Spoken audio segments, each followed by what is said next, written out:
Excited po tayo ngayong hapon, Naitay Kapuso, because we have one of the most brilliant actors in the country today.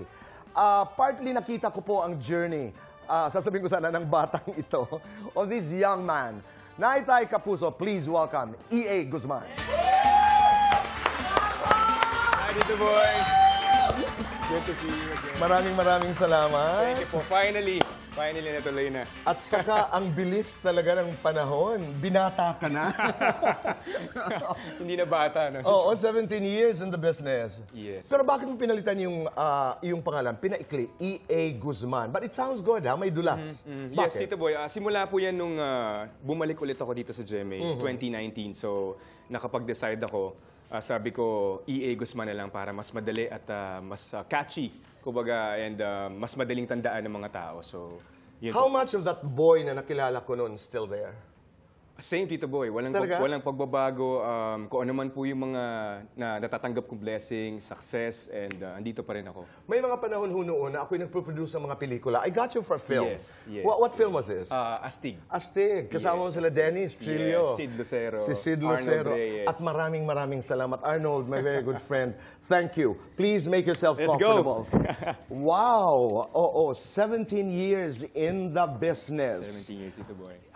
E.A., ikaw ba'y may mga pagkakataon na sinasabi mo, I should be bigger with my brilliance. Ang yabang naman, no? Sa galing kong ito, but for lack of a better way to say it, sa galing kong ito, sa pinupuhunan kong hard work, dedication, commitment to my work, I should be somewhere. I should be bigger. May maganong pagkakataon?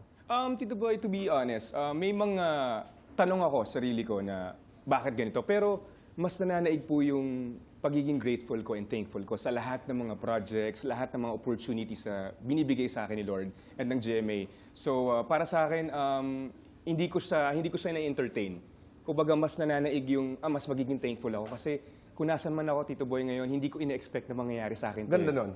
Yes. Hindi talaga pwedeng manalo ang negativity sa gratitude. Yes, Tito Boy. And diba? Wala na akong mahihiling pa. Kumbaga, sobrang supportive sa akin ng GMA Network and Sparkle, yung management ko, si ALV. Kumbaga, binibigay naman nila sa akin lahat kung ano yung maganda at ikagaganda ng career ko. So, walang pwesto yung magtatanong pa ako sa sarili ko, nang maghangad pa ako ng mas malaki. So, contented Tama ako. naman. Contented ako. ALV, maraming salamat. Mayaman yan, kaibigan ko. Oo. Yes. Kami ni Bang, actually. Yes, hindi pa ako nakapunta sa bahay niya, pero malaki daw bahay. Ay, malaki, sobra. Yes, Tito Boy. Sobrang malaki yun. Pag tumatawag sa amin ni Bang, Aris Pakutsaga yan, medyo nanginginig kami. Kasi siyempre, we love him. We love Arnold.